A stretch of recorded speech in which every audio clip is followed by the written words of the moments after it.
Merci beaucoup, Madame la maire. Cette EMIE est une très bonne idée et proposition du groupe RGCI. Et il faut dire que nous nous attaquons là à un dinosaure urbain, le périphérique. C'est rue Jurassic Street, un boulevard circulaire de 35 km, aujourd'hui qui constitue une frontière physique et symbolique d'ailleurs entre Paris et sa banlieue, qui a tendance à replier Paris sur lui-même, à frustrer d'ailleurs beaucoup de nos amis banlieusards et génère des nuisances très conséquentes. Et à l'heure de la construction de la métropole du Grand Paris, dont la centralité est naturellement la ville de Paris, la démarche de recoudre le tissu urbain entre Paris et les communes limitrophes, déchiré par cette cicatrice urbaine qui est le périphérique, me paraît vitale et emblématique de la constitution d'un nouvel esprit métropolitain. Le groupe RGCI du Conseil de Paris propose la création d'une mission d'information. C'est d'autant plus opportun et important que les perspectives de changement du boulevard périphérique relèvent aujourd'hui d'une consultation internationale qui vient d'être lancée sur ce sujet par le Forum métropolitain du Grand Paris et dont les travaux devraient débuter en septembre, et ça inscrira sa réflexion dans le cadre métropolitain. Donc, quelles sont aujourd'hui les données clés du boulevard périphérique? Vous l'avez dit, Madame Goldgrab, c'est 1,2 million de véhicules par jour qui circulent sur le périphérique, c'est-à-dire c'est 25% des déplacements parisiens. C'est 5 km d'éloignement du périphérique, ce qui n'est pas beaucoup par rapport au centre-ville, contre les 10 km du boulevard périphérique à Madrid, les 25 km du même boulevard à Berlin ou les 30 km pour Londres. C'est 40% du tracé en tranchée, dont 75% en tunnel, et 50% du tracé en surélévation, ce qui laisse la place à beaucoup de créativité en matière de requalification.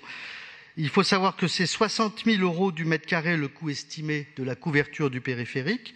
C'est 29 communes qui bordent le périphérique, c'est donc très important pour nous.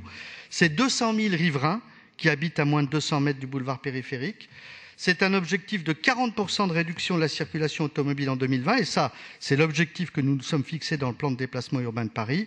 Et enfin, c'est 8% de la surface du périphérique par rapport à Paris intramuros.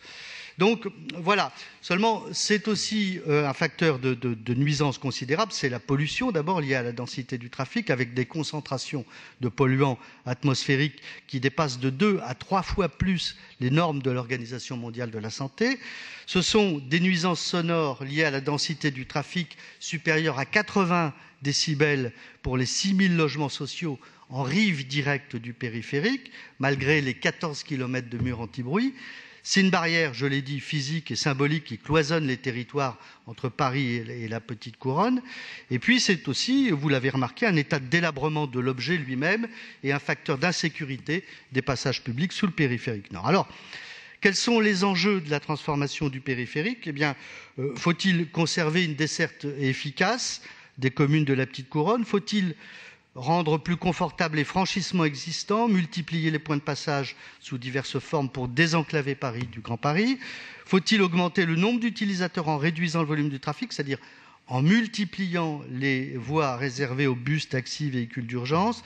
Autant de questions que devra se poser l'AMIE, dont les objectifs seront d'analyser évidemment les caractéristiques de la circulation sur le périphérique, les besoins actuels de mobilité autour de Paris, les évolutions observées des stratégies alternatives de transport à moyen et long terme, les adaptations innovantes du périphérique, il faut y réfléchir, les usages nouveaux, les aménités urbaines qui pourraient être développées, enfin une vision nouvelle, c'est le challenge de cette EMIE qui devra puiser dans son inspiration dans la consultation sans doute de grands urbanistes français et internationaux et ajouter son supplément d'âme et de créativité. Voilà, je pense qu'il sera important de faire ce qu'on appelle de la comparaison internationale de réalisation urbaine ou de requalification urbaine de cette importance dans d'autres pays.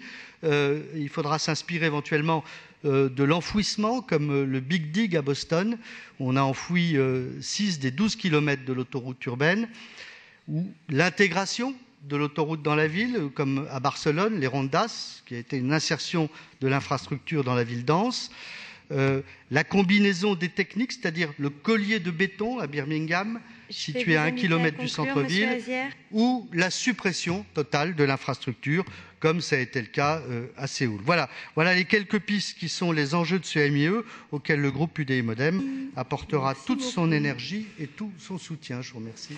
Merci beaucoup.